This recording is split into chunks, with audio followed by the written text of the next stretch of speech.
This is a mock interview conducted by Forum IAS Academy at New Delhi. The interview panel includes eminent professors, retired bureaucrats, and other luminaries. The objective of the program is to acquaint the candidate with the format and expectations of the personality test conducted by UPSC.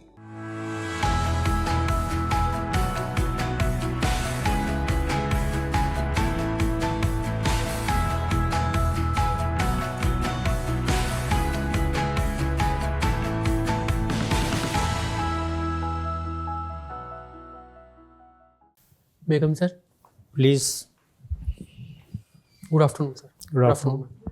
Take a seat. Thank you sir. Shivam Agarwal ji, you have done mathematics Yes sir. in BSc and also MSc Yes sir. and got good marks from good institutions. Why did you take Hindi language? से medium Hindi आपसे होनी है ना, Yes sir. Hindi क्यों ली आप? Sir Hindi लेने के कुछ प्रैक्टिकल रीजंस थे सर। जो यूपीएससी का सिलेबस है उसमें अप्लाइड मैथमेटिक्स का पोर्शन बहुत ज़्यादा है, और जो सर मैंने DU से मैथमेटिक्स पढ़ा है उसमें प्योर मैथमेटिक्स पढ़ा है, तो सर मुझे एक नए सिरे से पढ़ाई करनी शुरू करनी पड़ती। और सर हिंदी लेने का दूसरा रीज़न ये था कि ये ऐसे के पेपर्स में और GS के पेपर्स में हेल्प करता था, तो सर इसमें आई से ले लिया। कैसे हेल्प करता है ऐसे और GS में?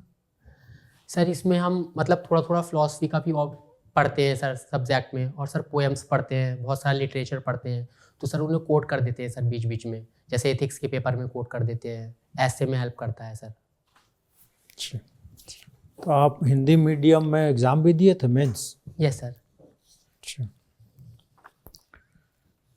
बताइए कि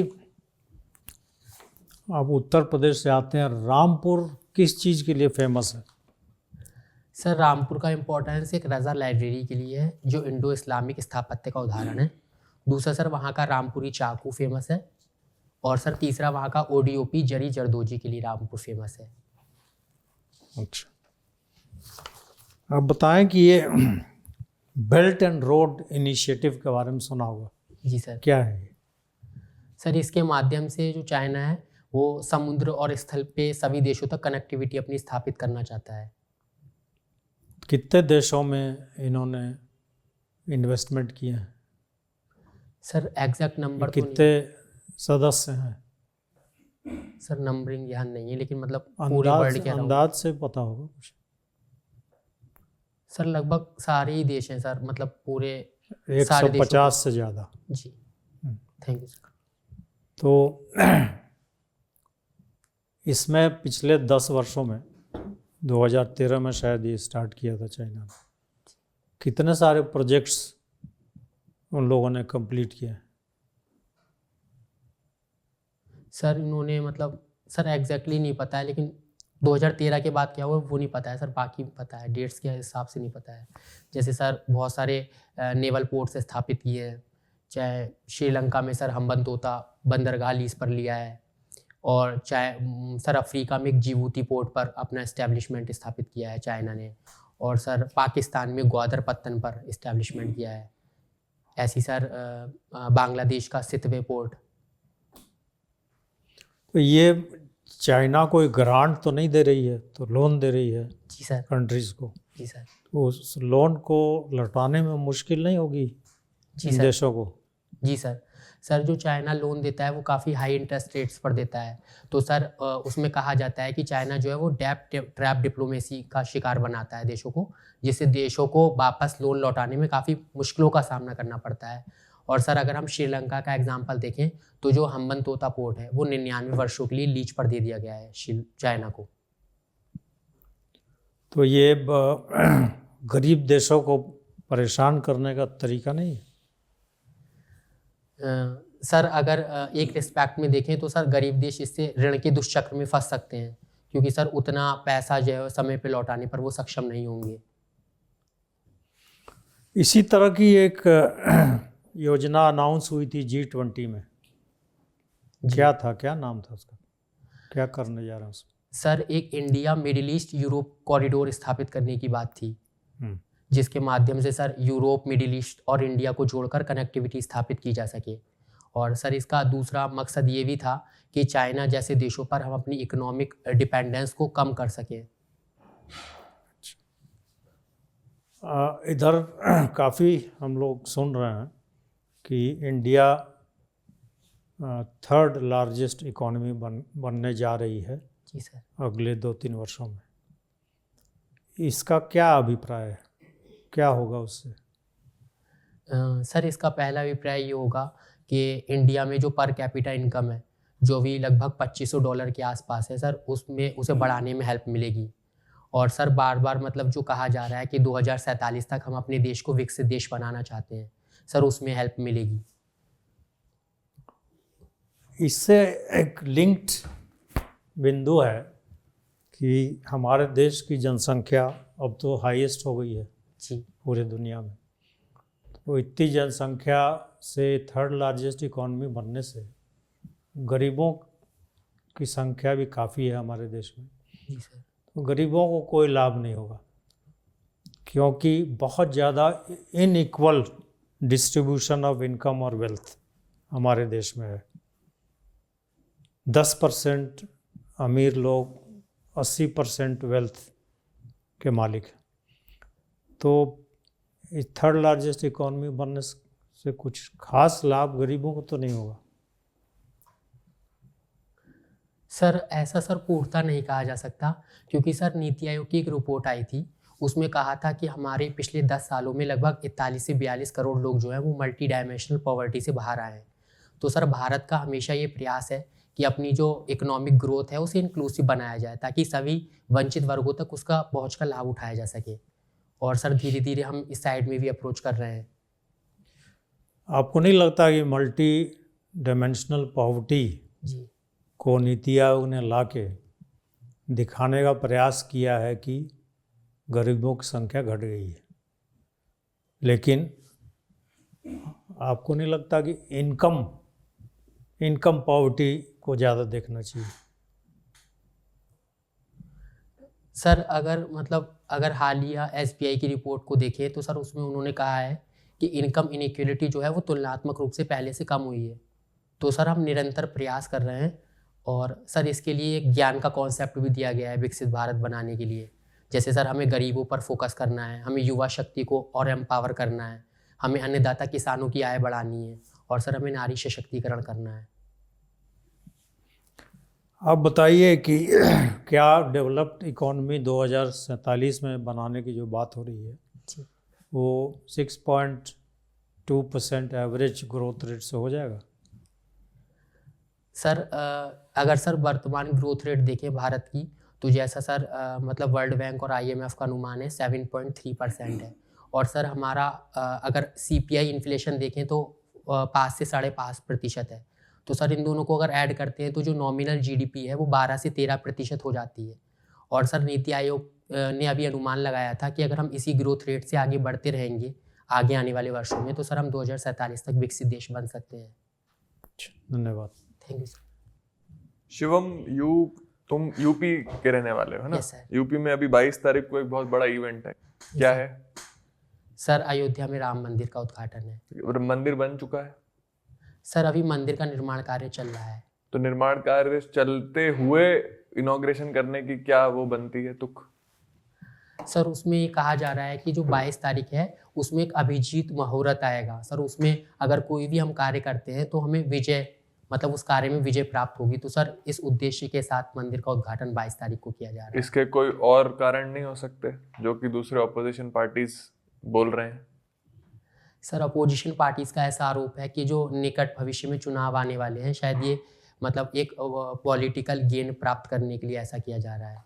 कुछ हिंदू संगठनों ने भी अभी बोला है कि एक ऐसे फंक्शन में PM का हेड बनना और प्रथम मतलब के रूप में पूजा करना, क्या वो सेक्युलरिज्म के अनुकूल है जो हमारे देश में जो फॉलो किया जाता है? सर हमारे देश का जो सेकुलरिज्म का मॉडल है वो पॉजिटिव सेकुलरिज्म है, जहाँ पर राज्य और धर्म के बीच में पूर्णतः अलगाव की स्थिति न होकर सहयोग और समन्वय का संबंध पाया जाता है। और सर हम साथ साथ ऐसा नहीं है सर हम केवल हिंदू धर्म को ही प्रमोट कर रहे हैं सर, हम हज सब्सिडी भी प्रोवाइड करते हैं, हम वीर बाल दिवस जैसे। नहीं, वो नहीं पूछ रहा मैं पूछ रहा हूँ क्या पीएम जब वहाँ इनॉग्रेट करेंगे तो वो ठीक है, या फिर हमें सनातन धर्म के कुछ जो सीनियर लोग हैं, जो धर्म के मतलब संत हैं, उनसे करवाना चाहिए था?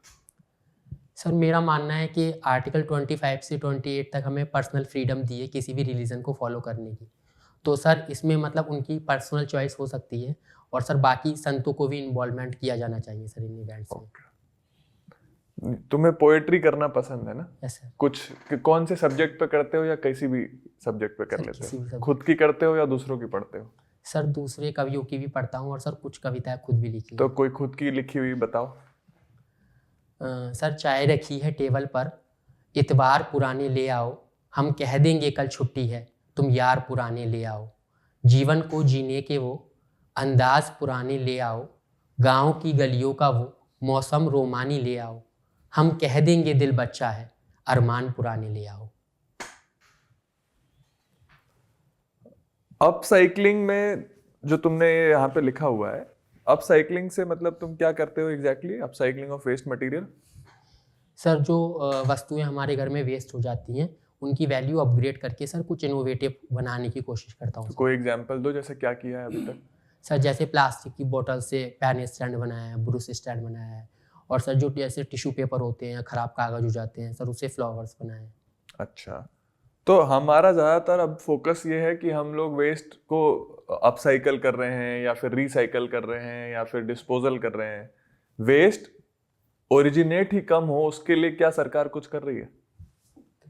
सर इसके लिए पहला तो जागरूकता अभियान चलाए जा रहे हैं, और सर वेस्ट को कम करने के लिए एक लाइफ स्टाइल फॉर मूवमेंट चलाया था, ताकि हम अपनी जीवन शैली में ही ऐसे बदलाव कर सकें कि कचरा कम से कम फैलाएं। तो तुमने अभी अपने जीवन में या अपने घर में कुछ ऐसा किया है जिससे वेस्ट का कम उत्पादन हो, मतलब वेस्ट ही कम निकले?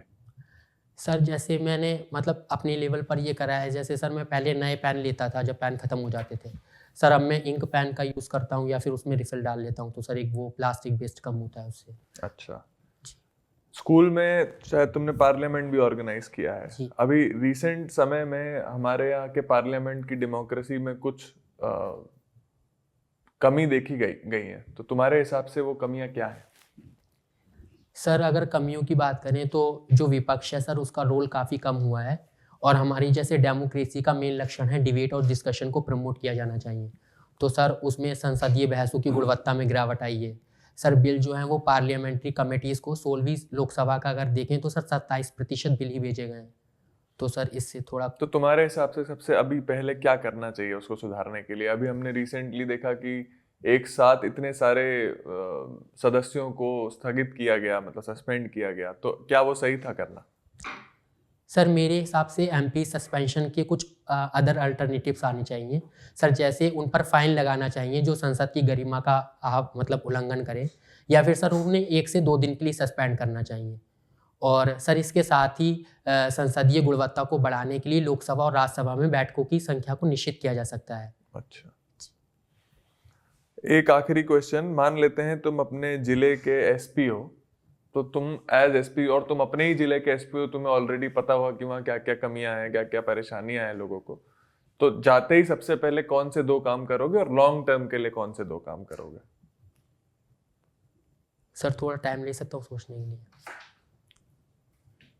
सर जाते ही मतलब अगर करना हो तो सर एक तो महिला शिक्षा को मैं आगे बढ़ाना चाहूँगा जिले में एज एसपी। सर उसमें लॉ एंड ऑर्डर के इशू को करना चाहूँगा सर, क्योंकि सर जो रामपुर का एरिया है मतलब उसमें जो मुस्लिम डोमिनेटेड एरिया है, तो कई बार ऐसा आता है कि उसमें कुछ सांप्रदायिकता के इशू आते हैं, तो सर उसमें तो क्या करोगे एज एसपी उसके लिए? सर उसके लिए सबसे पहले लोगों के बीच में जो आपसी मतभेद हैं उनको दूर करके सर विश्वास क्रिएट करने की कोशिश करूँगा। इसके माध्यम से सर मैं जो स्थानीय लोग हैं या फिर सर धार्मिक गुरु हैं, उन सारे हितधारकों को शामिल करके एक संवाद मतलब सकारात्मक संवाद स्थापित करने की कोशिश करूँगा, ताकि लोगों में भाईचारे का विकास हो सके। ठीक। हाँ जी शिवम, आपका हिंदी साहित्य रहा जी है ना, तो आप मुझे बता सकते हैं कि हिंदी साहित्य में विशेषकर जो भक्ति काल है उसे क्यों माना जाता है कि ये एक सामाजिक आंदोलन का भी समय रहा है, या फिर इसे हम लोग ये भी कहते हैं कि ये 19वीं शताब्दी में होने वाले सामाजिक धार्मिक आंदोलन के समय के बराबर ही था? तो आपको क्या लगता है, क्या आपकी विचारधारा है? मैम अगर भक्ति काल का इम्पोर्टेंस देखें तो मैम इस क्षेत्र में माना जाता है कि मतलब मैम उस समय मध्यकाल था, जिसे हम अंधकार युग भी कहते हैं। इस समय में बहुत सारी सामाजिक कुरीतियाँ जित हुई वो देश पर हावी हो गई थी, चाहे वो धार्मिक असहिष्णुता के रूप में देखी जाए, चाहे वो रीति रिवाज और कर्मकांड के रूप में देखी जाए। तो मैम यहाँ पे जो कवि हुए उन्होंने सामाजिक सरोकार को बढ़ावा देने की बात कही और धार्मिक सहिष्णुता पर बल दिया है। अच्छा, तो उससे क्या कुछ बदलाव आए या नहीं आए समाज में उस समय? मैम उससे गंगा जमुनी तहजीब का विकास हुआ था और धार्मिक सौहार्द की भावना भी मैम बढ़ती हुई दिखाई देती है समाज में। अच्छा, आप मुझे ये बताइए, भक्ति काल से ही मीराबाई संबंधित है? Yes ma'am. ठीक है, तो मीराबाई के बारे में बताइए, मैम उनकी रचनाओं का क्या प्रभाव पड़ा? मैम जैसे मीराबाई एक स्त्री थी और मैम स्त्री का उस समय मतलब सामाजिक दबाव उन पर हावी रहते थे। तो मैम जैसे मीराबाई ने अपनी रचनाओं में लिखा है, मैम एक उन्होंने दोहा लिखा था, हाँ बताइए। लोक लाज कुल कानी जगत की दय बहाए जस पानी, अपने घर का पर्दा कर ले मैं जोगन बौरानी। तो मैम उन्होंने इसके माध्यम से संदेश देने की कोशिश की थी कि जो सामाजिक वर्जनाएं वो केवल स्त्री पर आरोपित ना की जाएं, क्योंकि उन्हें सामाजिक समानता का अधिकार है। लेकिन आधुनिक काल में कुछ हमें ऐसी भी महिलाएं जो है रचनाकार देखने को मिलती हैं जिन्होंने अपने कलम से क्रांति लेकर के आई हैं वो। तो आप बताएंगे कि आधुनिक काल में ऐसे हिंदी साहित्य में कौन सी लेखिकाएं थी जिनको आपको लगता है कि ये काफ़ी क्रांतिकारी रही हैं अपने लेखनी के माध्यम से? मैम एक महादेवी वर्मा जी आई थी जिनका छायावाद में प्रमुख स्थान है, और मैम उत्तर छायावाद युग में बात करें तो मैम सुभद्रा कुमारी चौहान जी का है। सुभद्रा कुमारी चौहान जी की बताइए उनके बारे में। मैम उन्होंने मतलब क्रांतिकारी और स्वदेश प्रेम की कविताएं लिखी हैं। जैसे मैम उन्होंने रानी जो लक्ष्मीबाई हैं झांसी की रानी, उन पर कविताएं लिखी हैं। अच्छा, और दुष्यंत कुमार के बारे में क्या विचार है आपका? मैम दुष्यंत कुमार हिंदी के पहले ऐसे लेखक हैं जिन्होंने अरबी फारसी के स्थान पर आम हिंदुस्तानी या हिंदी को में अपने गीतों की रचना की है। उनके बारे में तो माना जाता है कि वो राजनीति पे प्रहार भी करते थे अपने लेखनी के माध्यम से।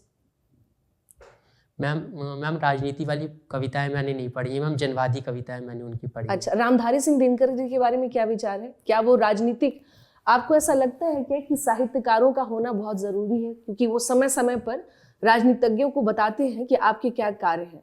आज के समय पे इसका अभाव दिखता है, आप इस बात से सहमत हैं? मैम ऐसा पूर्णता नहीं कहा जा सकता। मैम बहुत सारे जो कवि हैं मैम उन्होंने खुलकर लिखा है। जैसे मैम अगर आधुनिक काल के नागार्जुन कवि को देखा जाए तो उन्होंने मैम काफ़ी राजनीतिक व्यंग्यों के माध्यम से नेताओं को समय समय पर संबोधित करा है।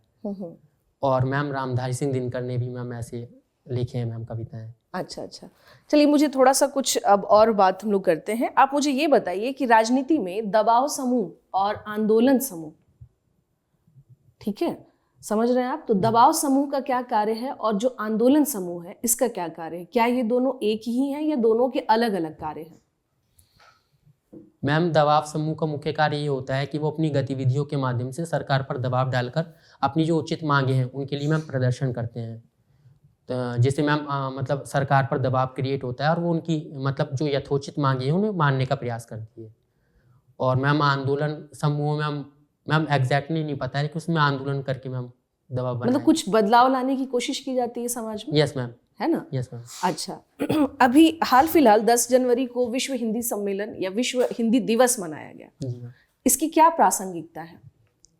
मैम विश्व हिंदी दिवस के माध्यम से हम देश विदेश के मंचों पर हिंदी की जो मैम प्रगतिशीलता है और हिंदी के बारे में जागरूकता है उसे बढ़ावा देने की कोशिश करते हैं। तो मैम इसके माध्यम से एक तो भारत की सॉफ्ट पावर डिप्लोमेसी जो है वो वैदेशिक मंचों पर बढ़ी है। मैम अगर हम वर्तमान कंटेक्स्ट में देखें तो अभी लगभग 300 से ज़्यादा जो टेक्स्ट हैं वो रामचरितमानस की दुनिया भर में उपलब्ध हैं। अच्छा जी मैम। तो मतलब आपकी समझ से कि इसकी प्रासंगिकता है? Yes ma'am. ठीक है सर। हेलो शिवम। अच्छा, हिंदी की बात कर रहे थे तो चलिए हिंदी से ही बात शुरू कर लेते हैं। भारत में जैसे उच्च शिक्षा है उसका माध्यम ज़्यादातर देखा जाए तो अंग्रेज़ी ही है। Yes sir. तो आपको लगता है कि उच्च शिक्षा में हिंदी को बढ़ावा देना चाहिए?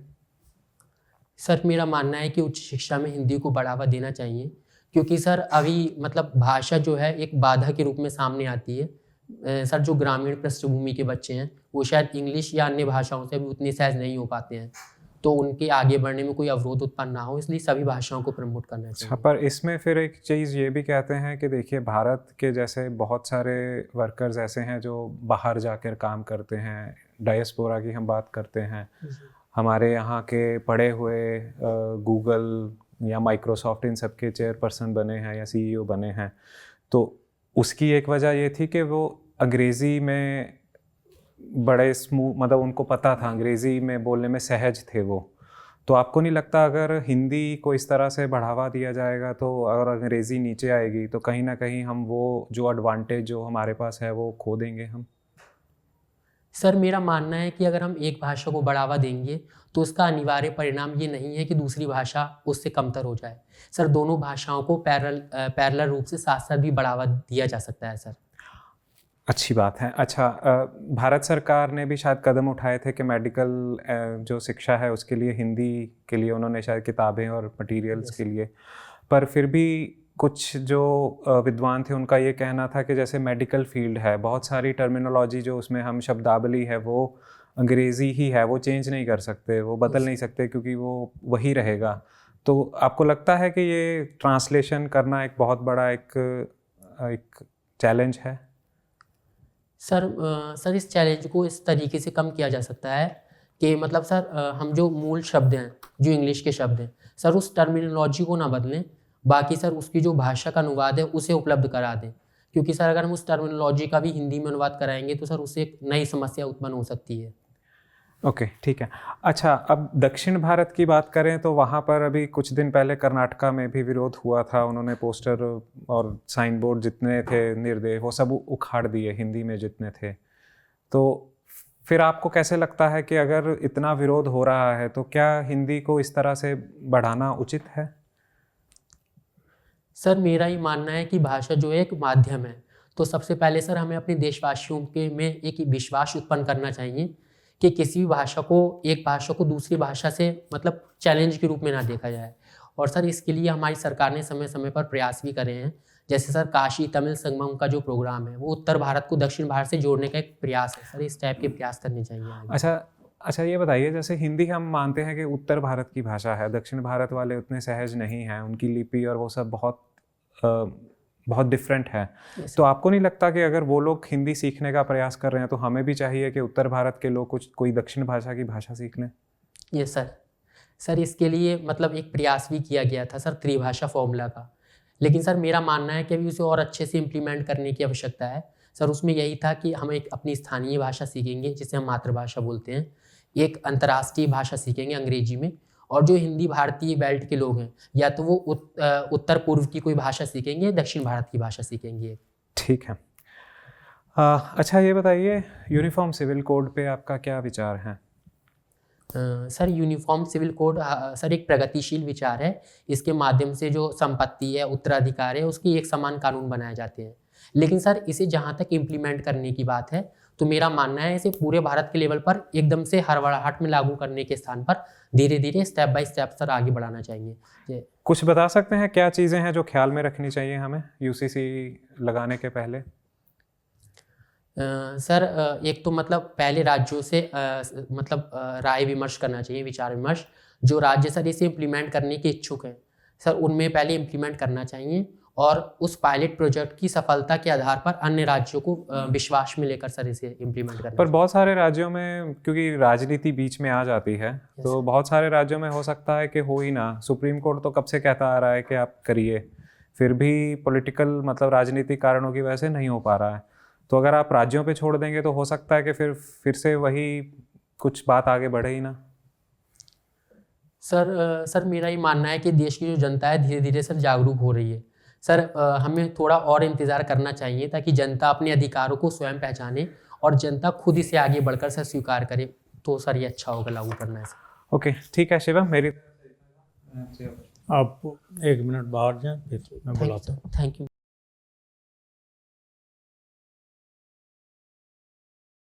आपका परफॉर्मेंस बहुत अच्छा रहा और ऐसे ही आप परफॉर्म करें इंटरव्यू में तो अच्छे मार्क्स प्राप्त होंगे। आप ऑलरेडी इतने अच्छे तरह से प्रिपेयर्ड हैं, और जो इसमें ऐड करना चाहें आप करें अगले 2-3 हफ्तों में। जो कर रहे हो वैसे ही चलते रहने दो, कुछ ज़्यादा अब इधर उधर की मत सुनना। तुम्हारे नेचुरल व्यूज़ हैं, पढ़ाई और करते रहो, जैसे सर ने बोला न्यूज़पेपर वगैरह पढ़ते रहो, ओपिनियंस फॉर्म करते रहो, बाकी लहजे में बोलने के तरीके में कोई परेशानी नहीं, ऐसे ही चलने देना।